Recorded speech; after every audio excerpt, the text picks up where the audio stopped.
rahmatullahi wa barakatuh. We thank Allah subhanahu wa ta'ala once again for enabling us to be here and to continue this journey in our attempt to reflect on the seerah of our beloved Rasul sallallahu alaihi wasallam and to draw some apt lessons that may be applicable in our lives. Today, inshallah, in a unique manner, there's a particular verse of the Quran in a particular prophetic narration or part of prophetic narration that I'd love to draw on because it features again and again from this particular point where we have reached in the seerah. So Allah subhanahu wa ta'ala, in a particular context, in Surah Al-Baqarah, famous verse says, after أعوذ بالله من الشيطان الرجيم بسم الله الرحمن الرحيم فاذكروني أذكركم. So remember me, I will remember you. Allah does not forget. وَمَا كَانَ رَبُّكَ نَسِيًّا. So scholars have tried to understand what this means. And one of the meanings is, hey, remember me in times of ease, I will remember you in difficulty. And it's linked to a hadith of Rasulullah sallallahu alaihi wasallam where he addresses Abdullah ibn Abbas radiallahu anhuma, and he says to him, amongst many beautiful advices he gives this young Sahabi, he says to him beautifully, تعرف إلى الله في الرخاء يعرفك في الشدة. Ta'arraf means introduce yourself. Introduce yourself to Allah in times of ease and affluence. يعرفك في الشدة. He, Allah, will know you in difficulty. Okay? So where are we? We are at the point where the tides have changed. The tides have changed, the time has changed, and opposed to how the Meccans were treating Rasulullah sallallahu alaihi wasallam, those of Yathrib had their hearts opened, and they got to the second pledge of Aqaba, as we mentioned yesterday, and they told Rasulullah sallallahu alaihi wasallam, we are ready for you. We want you there with us, because they saw with Mus'ab being there with them, radiallahu anhu, for the year, his presence alone, and the salah together alone, and the Quran that they learnt by him alone, and the Jumu'ah that they held there, which they held and they knew Rasulullah sallallahu alaihi wasallam was not yet able to do it in Makkah, all of that was unifying them. Their two clans, the Aus and the Khazraj, who had tiffs with each other before, but the salah was unifying them. Deen, Iman was unifying them. So they told him, Ya Rasulullah, we are ready for you there. You with me? And there's not a house from the homes of Medina, of Yathrib, sorry, except that there is talk of Islam, because they've seen the benefit. And they could not understand why the Quraysh, who had this man, this beautiful man, this profound man, with this profound message amongst them, how they could be treating him in this manner. And then he took the pledge with him, and he used the word Nasr.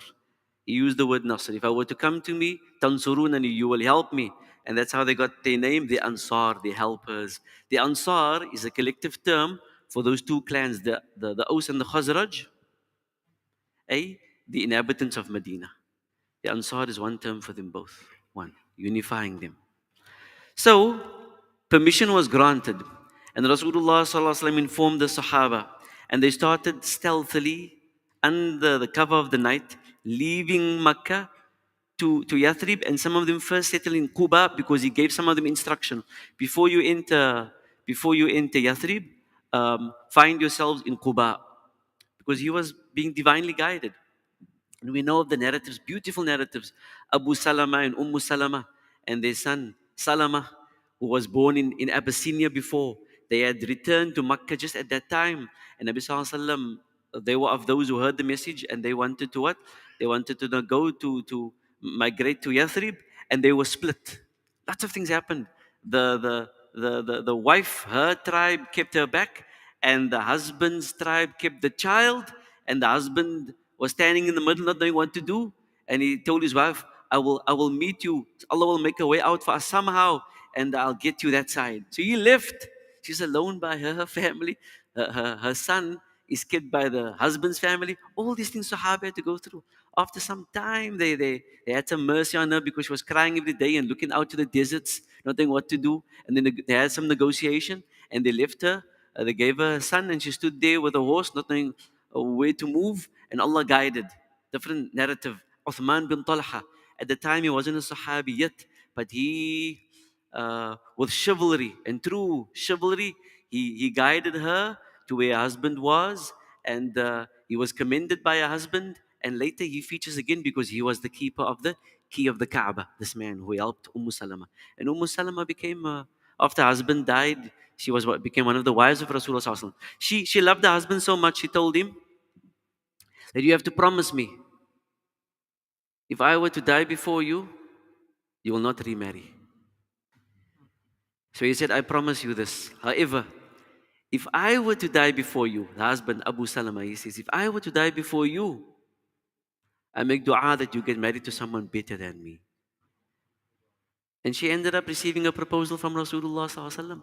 And she ended up being extremely wise. We see her wisdom when it comes to Hudaybiyah, how she guided the Nabi Sallallahu Alaihi Wasallam in a difficult situation that he had not faced before. She had the solution just like that.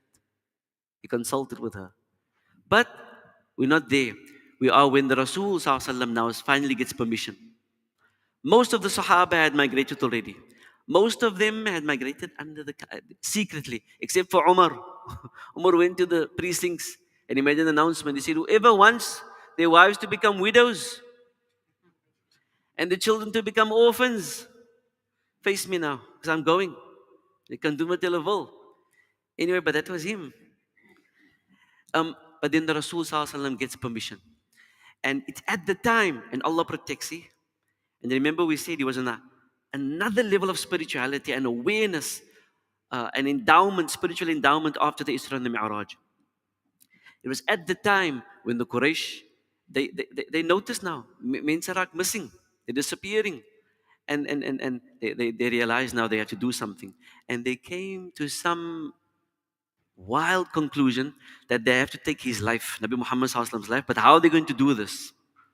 Is they going to appoint individuals, representatives from all the clans, and they must attack him collectively so that his blood can be shared amongst the clans. With me? It was at the same time. And you know what happened? When Nabi Muhammad Sallallahu Alaihi Wasallam went to Abu Bakr and said, we have been granted permission. So Abu Bakr said, you mean I am to accompany you, Ya Rasulullah? Nabi Sallallahu Alaihi Wasallam said, yes. Aisha radiallahu anha, who was there, said, my father cried. And before then, I did not know that anyone could cry out of happiness.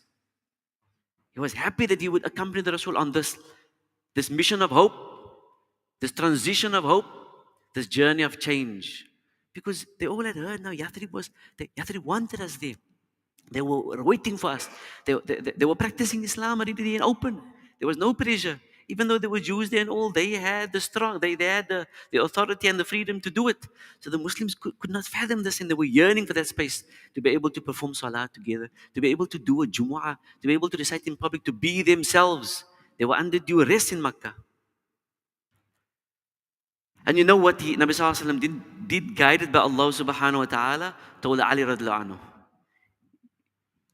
sleep in my bed. And you meet us in Quba, and you move from here 3 days from now.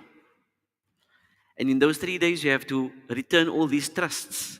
That's here in my home, you return them to their owners. Like I mentioned to you, there were still people who did not believe in the message, but they still entrusted Nabi Muhammad Sallallahu Alaihi Wasallam with their goods. And that was the Nabi Muhammad Sallallahu Alaihi Wasallam's concern. People's possessions. And you know what happened? Our books of history say that when he was still speaking with Ali radiallahu anhu, it was nighttime, and the plan was he was going to meet Abu Bakr and they were going to move in the night. The house was surrounded. Because he was still explaining to Ali radiallahu anhu what he should do with the things that were there, etc. And when he came out, you know what our books of history say? He was reciting Surah Yasin, and وَجَعَلْنَا مِن بَيْنِ أَيْدِيهِمْ سَدًّا وَمِنْ خَلْفِهِمْ سَدًّا فَأَغْشَيْنَاهُمْ فَهُمْ لَا يُبْصِرُونَ. Allah says, we place a veil, a barrier in front of them and a barrier behind them, and we encompass them so they cannot see. Ya salam. You walk through them, they couldn't see.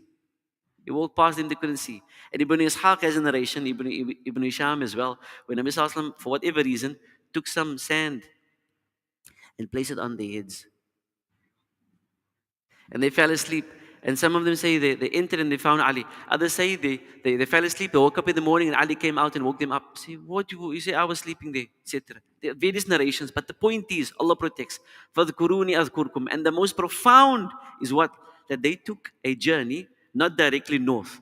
Because from Makkah you have to go north to Medina. They went west. And they went to the cave of Thawr. And they stayed there for 3 days. And Asma went with news and food in the evenings. And many do not know, Asma was pregnant at the time. And Abu Jahl in the second day came to Asma and he smacked her in front of everyone else. She said, he smacked me so hard, my earring fell out. She was pregnant. She did not disclose because they saw Abu Bakr was also missing. Muhammad wasn't there in his house. Ali was there. Abu Bakr was also missing. They gone. And they put a bounty on their heads. And you know what's the most profound thing? In that cave, when Abu Bakr said, finally, when some men were there, they heard some scuffling. Abu Bakr said, if they were just to look down now, they would find us. But where was the Rasul's heart? Where was his mind? Where was he? فَاذْكُرُونِي أَذْكُرْكُمْ Remember me, I remember you. He said, لَا تَحْزَنْ إِنَّ اللَّهَ مَعَنَا. Don't grieve, don't be anxious, don't worry. Allah is with us. Really, Allah is with us. Allah quotes him as saying this in the Quran. You know Allah's in charge. مَا ظَنُّكَ بِاثْنَيْنِ اللَّهُ ثَالِثُهُمَا. What do you think about two who has Allah as their third? Ya salam. With me? Abu Bakr had that special. And you really get to know someone on a journey, isn't it? They went through lots together, but this journey. And you know along the journey as well, they got Ma'bad, a Bedouin woman. Her husband was out looking for pastures because there was drought in that area. They're on a different route now. They're taking the sea route closer to the sea. And then the idea was then to come back east. You with me? Into Medina. Or to Quba first and then Medina. So then they meet Ma'bad along the way. And it happened before once, but it happened again there, where she had nothing for them to drink. Nabi Sallallahu asked her, bring me a young goat, a ewe, that has not been mated with yet. And she brought this animal, dry, frail animal. And she narrates to her husband later, he rubbed its belly and his mouth was moving. And later he told me, bring a bowl. And then he milked it. It had milk.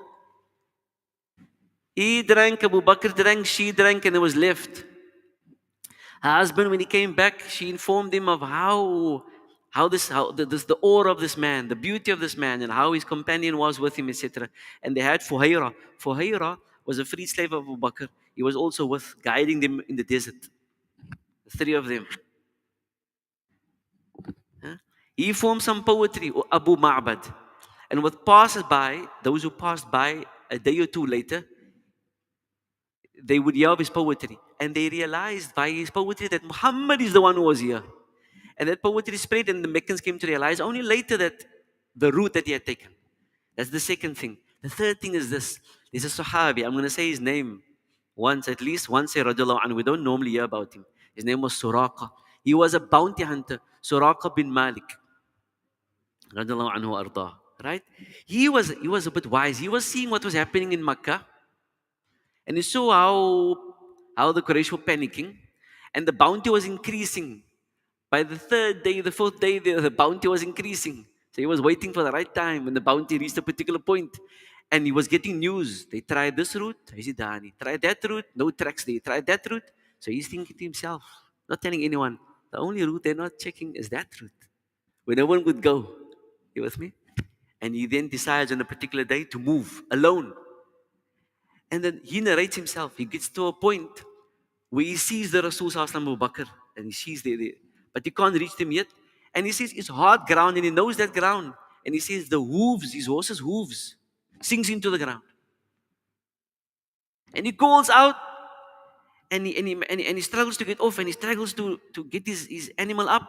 And then he moves again forward. And when he comes to a point when he can hear them and they can hear him, the hooves sink again into the ground. So he realizes, nah, this is something else. This man is protected.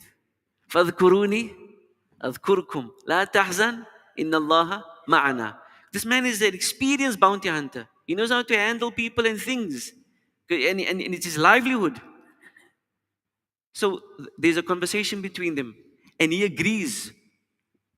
After Nabi Sallallahu Alaihi Wasallam speaks with him, he agrees not to disclose where he saw them. He agrees. His heart softens. Allah changes his heart because he realizes this is not normal. Okay? He later accepts Islam. But at that point, the Rasul Sallallahu Alaihi Wasallam says something strange to him. Again, we spoke about the journey that cannot be imagined. That Isra and Mi'raj. Okay? We spoke about the fact that the next day Nabi Muhammad Sallallahu Alaihi Wasallam says, when they asked me to describe Al-Aqsa, Jerusalem, Allah opened the veil. I could see it. I could count the pillars, count the windows, describe it exactly to them. His spirituality was on the other state. Allah had folded time and space on that journey and did it again. Yeah, he says to Suraka something. He says to him, after Suraka agrees, I'm not gonna disclose where I have seen you. Okay? Nabi Sallallahu Alaihi Wasallam said, you will see yourself one day wearing the robe, carrying the staff, and wearing the crown of Khosru, the king of Persia. What? He didn't have an answer. The king of Persia, he didn't know what to say. He didn't say anything. He left. Now, side note. Years later, Umar radiallahu anhu is Khalifa, Amir al-Mu'mineen. And Umar was the other man, we must say that, right? And Persia is conquered. And the rule is whatever they acquire, they send it back to the base, Medina. And then things are decided on there.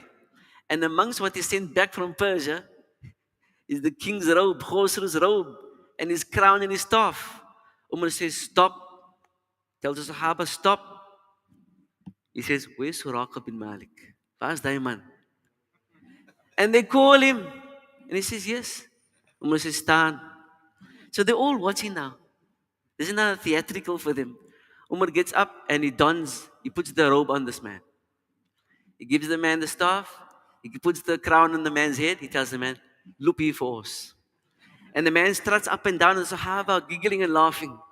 And after a while, Umar says, enough now, come, Jabal Yathrib. So he says, take it off. So Umar says, yes, the Rasul of Allah Sallallahu Alaihi Wasallam did not say you would own it. He said, one day you will wear it. That's all. Near the end of the journey, at the time when they were close to north, Talha radiallahu anhu was returning from a business trip. Okay? He got them. He gave them, him and Abu Bakr radiallahu anhu, he gave them white robes, white clothing, which they would later wear when they entered Yathrib. Picture that. Did you know when they entered they were wearing white? Yes, Allah. So they arrive what? And it's Rabi'ul Awwal. And our historians say, Ibn Sayyid al-Nas and others say, it was the 8th day of Rabi'ul Awwal that they entered Quba. And it was a Monday they entered Quba. Okay? And Nabi Muhammad Sallallahu Alaihi Wasallam did not immediately move. Why? Because he was waiting for Ali to arrive. Because he told Ali, 3 days after we move, you, radiallahu anhu wa karramallahu wajha, you see to these trusts, and then you move and we will wait for you by Quba. And narrations say Ali left on foot. Alone. And he arrived there. But he arrived on the Thursday. So Monday, Rasulullah Sallallahu Alaihi Wasallam and Abu Bakr arrived. It was the 8th. Tuesday, Wednesday, Thursday. You know what they did for those days? In Quba, again, فَاذْكُرُونِي أَذْكُرْكُمْ. Nabi Sallallahu Alaihi Wasallam did not waste any time. He said, we are going to build a masjid. Because their hearts were yearning to stand together in open. To pray together. They couldn't do it in Makkah. The first masjid built in Islam, during the period of prophethood, is the Masjid of Quba. Not al-Masjid al-Nabawi. The Kaaba is the first house established for the worship of Allah. But the first masjid is in Quba. And Rasulullah Sallallahu Alaihi Wasallam, even though afterwards he was settled in Medina, Saturday mornings he would love to walk to Quba. You could if you wanted to. Simply to perform 2 rakat sunnah in Quba and return. Okay, simple structure. So Ali arrives on the Thursday. And Friday morning, Rasulullah sends a message to Banu Najjar, his family, his maternal uncles and all and family, that he intends entering Yathrib on the Friday. So some of them come out. Okay? And they want to accompany him in. And of the Ansar are there, and they're by his side, and even Abu Bakr on their camels. And they're wearing the white. And they come to the outskirts in a valley called Ra'una. Okay? And there's a clan there. But it was just after Zawal. So what does he decide to do? He decides to have Jumu'ah there, on the outskirts of Yathrib. The first Jumu'ah is ever going to perform. And if you go now there's a Masjid al-Jumu'ah there, built on the area that they think is where he performed that very first Jumu'ah. Can you imagine? We don't have a record of what he said, etc. But that experience for those 4 days there in Quba, praying together, with no fear of any hindrance, any negativity, early morning, afternoon, nighttime. Some things happened in that time. Salman narrates, because Salman has his own history, al-Farisi.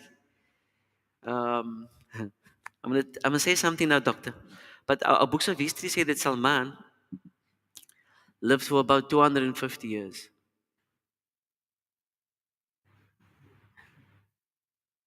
Okay. The seeker of truth. He was seeking truth. Born in Persia, where fire was respected, but he did not see its significance. And then he went on a quest. From monk to monk, priest to priest, serving them and learning from them, outliving them. On every priest's deathbed, he asked, where must I go to? And they directed him to the next priest, and the next monk, and the next priest, and the next monk. And he was taking all this information, and finally got to a man. The man's on his deathbed, and asked the monk, who must I go to now? And the man said, based on the scriptures, you know. The signs are all here. You need to find the place where there's stone tracts, and you need to find the place of palm trees. It will be the final abode of the final messenger. So he somehow moves in that direction, and is captured and is sold as a slave. And a Jew in Medina buys him. And he sees all the signs. And because he knows of the scripture, he hears what they're saying. And they're still speaking to the Arabs of the time, about the final messenger, like we said yesterday, etc. If the final prophet comes, he's going to help us against you. If the final prophet comes, he's going to lead us against you. Like the Jews were saying to the people of Yathrib all the time. So he knows he's in the right place. And he gets news of Muhammad, someone there in Makkah, etc. But he can't move now. He's a slave. And then one day, he's in the palm tree, picking things for the slave master. And the slave master is visited by a cousin of his from Quba. And he brings news that Muhammad is there. Okay? And he hears his slave master saying that he wants to go back and go see him. So he comes down and he says, can I accompany you? I will help you with whatever you need. But he has a mission. He wants to see the man. But more than that, he wanted to test Nabi Muhammad sallallahu alaihi wasallam. I can remember the two tests. I can't remember the third. He wanted to test him as far as what? Giving him something and telling him it is charity. Because he knew that the final messenger would not accept charity. He would accept a gift. You with me? And he wanted to somehow wanted to see or feel the seal of prophethood. And he got to do it all. It's all in that time in Quba. So what I'm saying is, we're brushing over it. But the point we're coming to is فَاذْكُرُونِي أَذْكُرْكُمْ, the reflection. And inna Allah ma'ana. It's all about Him subhanahu wa ta'ala. Nabi Muhammad sallallahu alaihi wasallam finally enters Yathrib. It was the afternoon. Okay? And Abdullah bin Salam, one of the very few Jews who later accepted Islam. His name before Islam was Hussein with a Sad.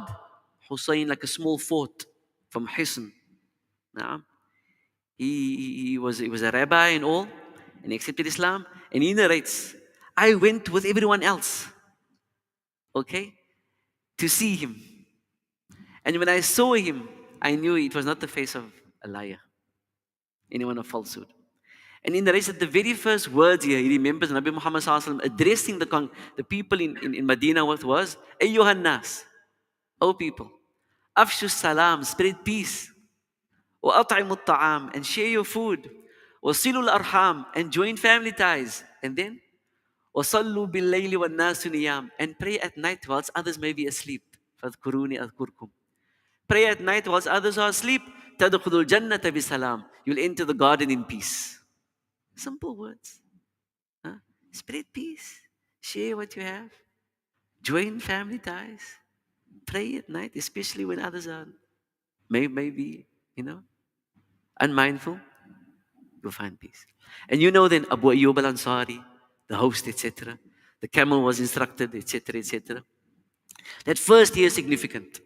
First year we learn two things, but it comes back to the same thing. Two things, but it comes back to the same thing. The first year stands out in that Nabi Muhammad sallallahu alaihi wasallam formed an official, acknowledged brotherhood between the Muhajirun and Ansar. Yes, words were uttered. Our hearts are open, our homes are open, but he made something official. Okay? You are now his brother. Assist each other. Stand by each other. And the assistance was material and the assistance was educational too, because the Muhajirun had knowledge of Quran and Deen that they had learnt and gathered in Nabi Muhammad's presence in Makkah that the Ansar did not have. How many chapters do we have in the Quran? How many chapters? How many surahs? 114. If we check and see, even though the majority of the smaller chapters are Meccan, the shorter chapters are Meccan, but our record has it that 86 of the 114 are Meccan. Meaning a lot was revealed. We have lengthier, around 28 chapters. They are of the lengthier chapters, they are from after the Hijrah, Medina. Lengthy. And they consist of more of the rules, the ahkam, and there's targheeb, and there's some history. But we know most of the ayat pertaining to akhirah, and morals, and tawheed, and history of past nations, it's in the Meccan, because they needed that targheeb. But now you have a stable community. Now you needed structure, you needed guidance. So more of the rules. Beyond Salah, Salah was the only of the arkan besides Shahada that had already been instituted after the Isra and Mi'raj. Fasting was yet to be instituted. That's in the second year after the Hijrah. Fasting became compulsory. Then Zakah, because after Badr there was booty. You with me? You're going to end up with something now. And then only later Hajj, in the 9th year, Hajj became compulsory. Then the rules regarding marriage and divorce, the rules regarding business, because they were interacting with the Jews in business and others there. So Medina was different. You with me? But what happened in that first year? The brotherhood. So there was an acknowledged, directed brotherhood between the Muhajirun and Ansar. Beyond the words, there was action now. Okay? And sharing of information and sharing of what they had. Some beautiful incidences there happened. And the one thing else we learn. Different backgrounds, right? The Muhajirun from Mecca and the Yathrib individuals, now the people of Medina. Anas bin Malik radiallahu anhu said, there wasn't a day in which Medina was more illuminated. Noor, he said, and more joy than the day in which Nabi Muhammad sallallahu alaihi wasallam entered Medina. And there wasn't a day in which Medina was more dark and more filled with sadness than the day in which Nabi Muhammad sallallahu alaihi wasallam transitions from this dunya. And we know about Anas. His mother Sulaim was the other woman. People were bringing gifts to Nabi Muhammad sallallahu alaihi wasallam when he was in Abu Ayyub al-Ansari's house. And then she came with her son. He was 10 years old, Anas bin Malik. She told Nabi sallallahu alaihi wasallam, everyone is bringing you valuable gifts. I have nothing valuable to give you but my son. I want him to be here every day from morning, from sunrise to sunset, to be in your service. Do you accept this, Ya Rasulullah? The Prophet said, yes, I accept it. Because there were other benefits. He learned and saw things and experiencing from the Rasul sallallahu alaihi wasallam in his house that others were not exposed to, which he later reports to us. Beautiful things. She then asked Nabi sallallahu alaihi wasallam to make a dua for him. Nabi sallallahu alaihi wasallam made a dua that Allah must grant him a long life. Allah must bless him in his sustenance. And Allah must grant him many children. And Allah must grant him forgiveness. Okay? He lived to 100. Anas lived to 100 years. And one thing we know about him, that whenever he used to complete a khatam of the Quran, or whenever he neared the end of a completion of a khatam, he would gather all his children and grandchildren to be part of the completion of the khatam and the dua. And they alone were more than 100. Besides other people attending. Alright? So he said, Allah has granted me the three. The three, and I'm waiting for the fourth. The three meaning long life, many children, wealth. Waiting for the forgiveness. Anas. So, what was the other thing? Lots of things happened in the first year. The brotherhood, the ikha, and then the building of the masjid. So, lots happened during the building of the masjid. Okay?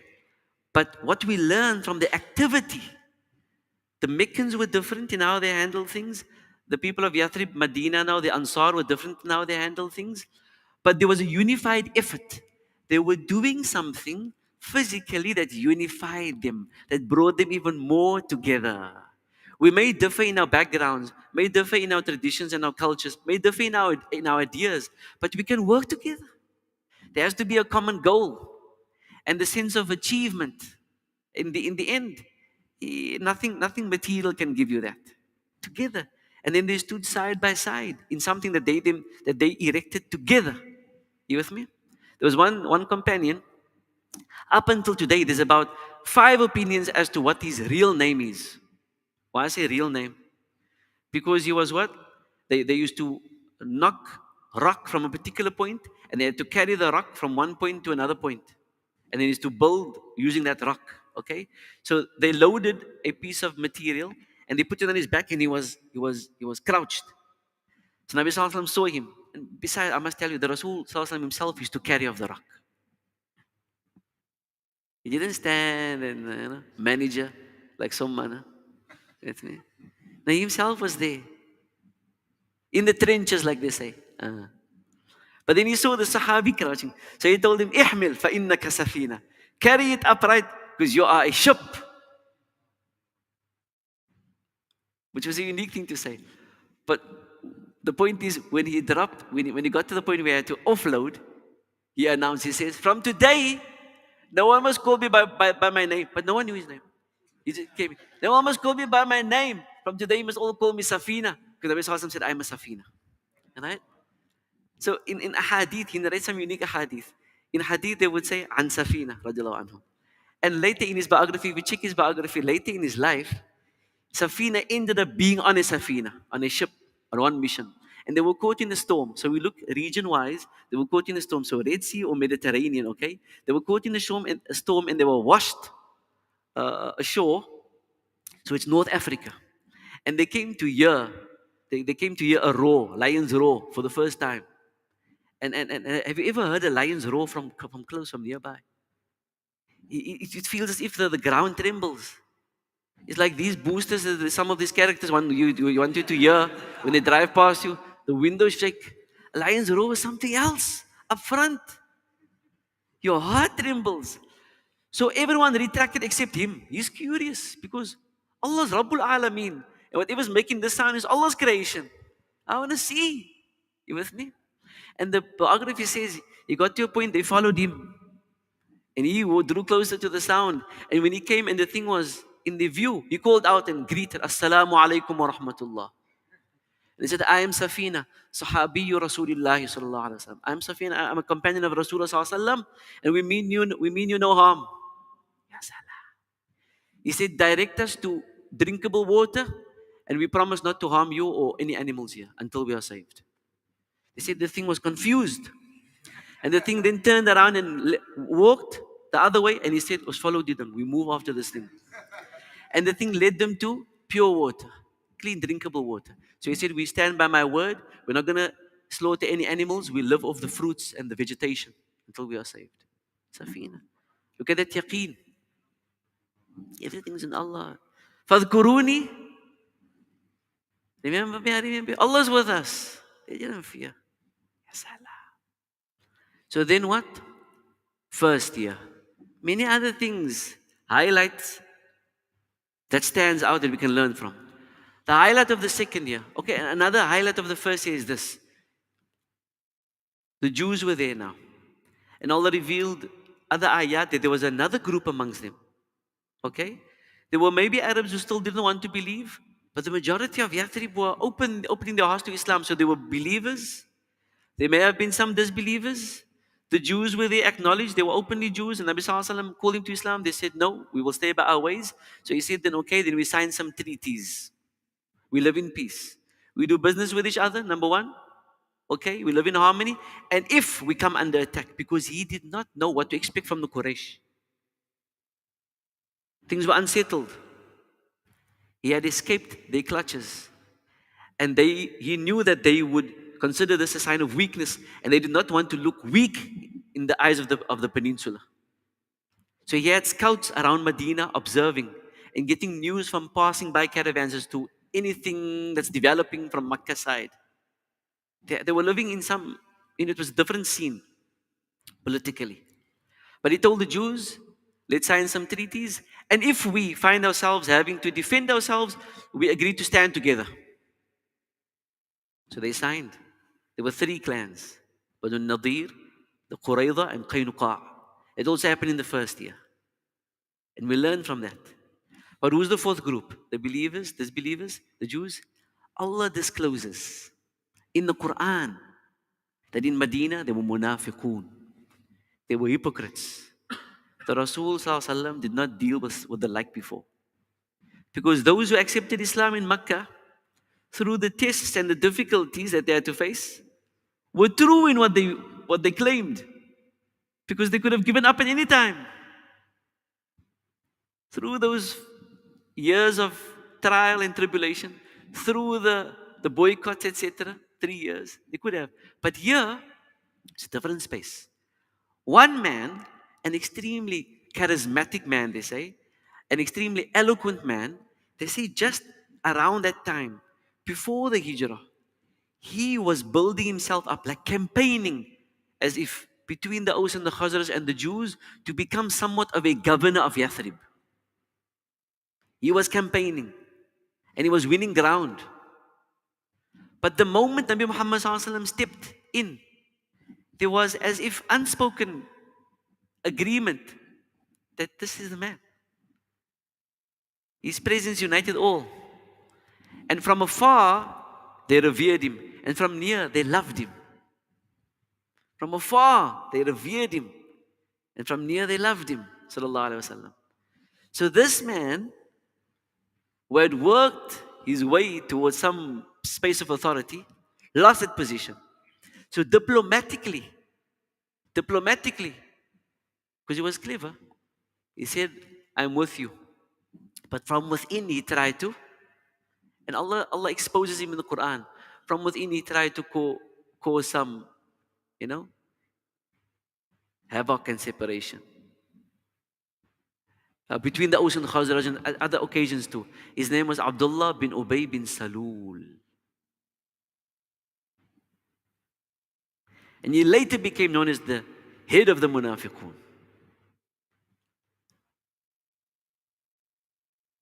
That was the first year. New experiences.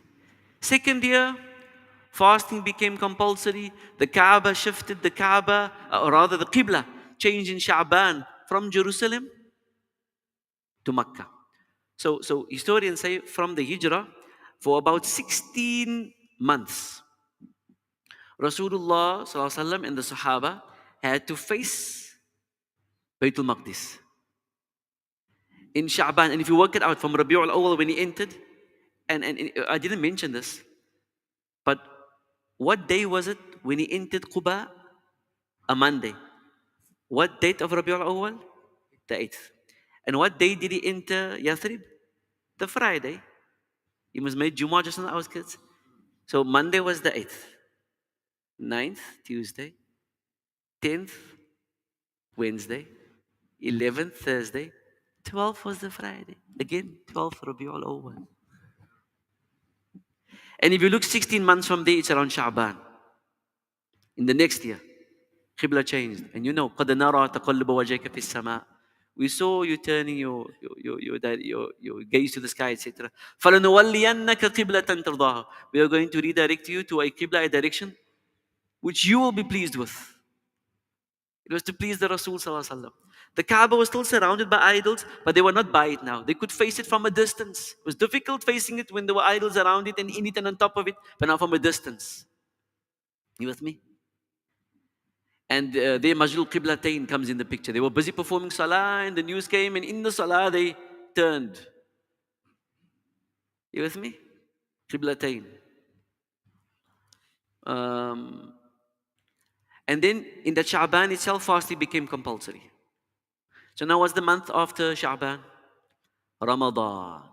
And in Ramadan, they got news because there were scouts moving around. They got news what? They got news that Abu Sufyan left with a huge caravan to Sham and he's going to return soon.